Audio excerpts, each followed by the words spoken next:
friends, welcome to my channel. Gondhoraj chicken এটা নাকি trending recipe. ছেলে তাই আবদার করলো, মা এই রেসিপিটা তোমাকে তৈরি করতেই হবে।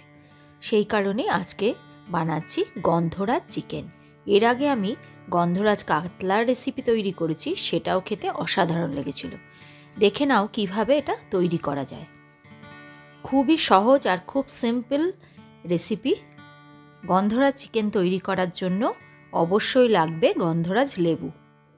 আমি আমার বাড়িতে গাছে ছাদের গাছে তৈরি হওয়া গন্ধরাজ লেবু দিয়ে এই গন্ধরাজ চিকেনটা তৈরি করছি। অবশ্যই এটা বাজারে ভীষণভাবেই অ্যাভেলেবেল। বাজার থেকে এই গন্ধরাজ লেবু কিনে আনার সময় যদি পাও, দু একটা পাতাও এর সাথে কিনে নিও। এবার দেখো, গন্ধরাজ লেবুটাকে চাকচাক করে কয়েকটা টুকরো করে নিলাম, যেটা দিয়ে আমি গার্নিশিং করব। এবার বাকি লেবুটা আমি টুকরো করে কেটে নিচ্ছি। যদিও এতটা লেবুর আমার প্রয়োজন নেই চিকেনটা রান্না করতে। দেখে নাও কতটুকুনির প্রয়োজন আছে। এরকম দুটো টুকরো হলেই মোটামুটি হয়ে যাবে। প্রথমেই এই গন্ধরাজ লেবু দিয়ে চিকেনটাকে ম্যারিনেট করে নিতে হবে। দেখো কিভাবে ম্যারিনেটটা করছি। এখানে বেশ বড় টুকরো কতগুলো চিকেনের নিয়ে নিয়েছি। চিকেনটাকে ভালো করে ধুয়ে পরিষ্কার করে জলটা বেশ শুকনো করে নিতে হবে। এই লেগ পিসগুলোকে একটু সামান্য করে চিড়ে দেব, যাতে লেবুর ফ্লেভার বা অন্য সমস্ত টেস্টই এর মধ্যে যায়। আর এখানে যে একটা শির মতো থাকে না, সেটাকে একটু কেটে নেবে, তাহলে দেখবে চিকেনটা লেগ পিসের চিকেনগুলো খুলে আসবে না। লেগ পিসগুলোকে এরকমভাবে একটু করে চিড়ে নিলাম।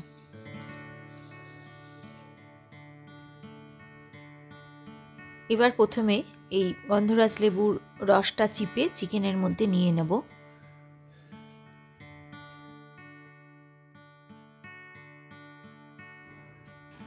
ইনগ্রেডিয়েন্টসগুলোর পরিমাণ চিকেনের পরিমাণ অনুযায়ী দিতে হবে।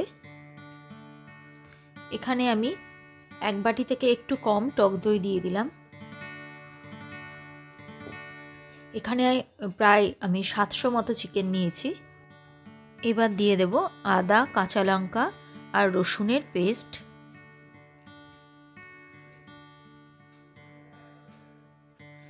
এখানে মোটামুটি বড় 2 চামচ মতো আদা রসুন পেস্ট দিলাম।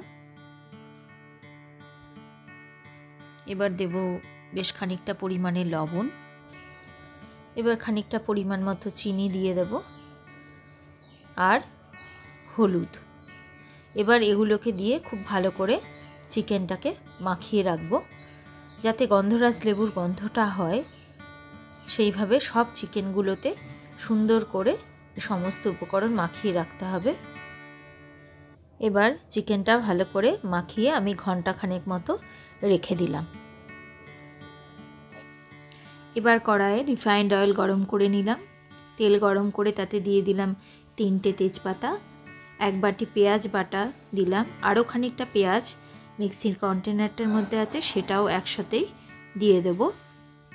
বাকি পেঁয়াজটা ঢেলে নিয়ে এবার সমস্ত পেঁয়াজটাকে ভাজা করে নিয়ে এতে দিয়ে দিলাম 2 টেবিল চামচ আদা, কাঁচা লঙ্কা আর রসুনের পেস্ট। এবার এই সমস্ত উপকরণগুলোকে আর একটু ভাজা ভাজা করে নিয়ে এবার এর মধ্যে দিয়ে দিচ্ছি পরিমাণ মতো লবণ, হলুদ। এবার লবণ হলুদকে আবারও ভেজে নেব।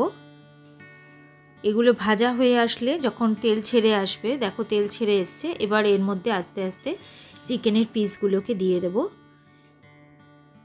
এই রান্নাটা খুবই সিম্পল। চিকেনের পিসগুলো দেওয়ার পর বেশ ঢাকা দিয়ে দিয়ে খানিকক্ষণ রান্না করলেই রান্নাটায় আর তেমন কিছু ঝামেলার নেই, খুব সহজে তৈরি করা যায়। চিকেনের পিসগুলো দিয়ে এবার একটু নেড়ে ছেড়ে নেব। চিকেনের পিসগুলোকে ওলট পালট করে দিয়ে এবার একটা ঢাকনা দিয়ে মিনিট 15 জন্য এটাকে চাপা দিয়ে রাখবো। মিনিট 15 রান্না হওয়ার পর এবার ঢাকনাটা খুলে দেখো অনেকটাই জল বেরিয়ে এসছে, দেখতে পাবে। আবারও চিকেনগুলোকে একটু ওলট পালট করে দেবে। দিয়ে এবার এর মধ্যে দিয়ে দেব 1 টেবিল চামচ মতো জিরের গুঁড়ো আর ম্যারিনেট করে রাখা বাকি চিকেনের মশলাটাও এর মধ্যে দিয়ে দেব। এবার এই সমস্ত কিছু দিয়ে চিকেনটাকে আবারও খানিকক্ষণ নাড়াচাড়া করে রান্না করে নেব। নাড়াচাড়া করে নেওয়ার পর এবার ঢাকনা দিয়ে আরও মিনিট 15 জন্য রেখে দেবো। মোট আধ ঘন্টা মতো চিকেনটা রান্না হতে দিতে হবে।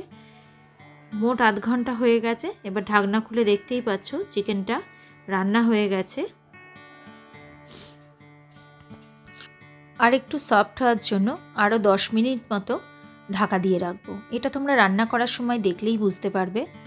10 মিনিট ঢাকা দিয়ে রেখেছিলাম। এবার টোটাল রান্নাটাই কমপ্লিট হয়ে গেছে, দেখেই বুঝতে পারছো। এবার এর মধ্যে দিয়ে দেব চিড়ে রাখা কতগুলো কাঁচা লঙ্কা, ঝালটা নিজেদের পছন্দ অনুযায়ী, আর কিছু গন্ধরাজ লেবু টুকরো করে নিয়েছি সেগুলো দিয়ে দিলাম। গন্ধরাজ লেবুর 2টো পাতা কুচিয়ে দিয়ে দিলাম। এবার ঢাকনা দিয়ে রেখে দেব। গন্ধরাজ চিকেন রান্নার এই রেসিপিটা তোমাদের কেমন লাগলো আমাকে অবশ্যই কমেন্ট বক্সে জানিও। ভালো লাগলে আমার চ্যানেলটা সাবস্ক্রাইব করে নিও। নতুন নতুন রান্নার রেসিপি পাওয়ার জন্য অবশ্যই সাবস্ক্রাইব করো। ভালো থেকো, সুস্থ থেকো। Thank you friends.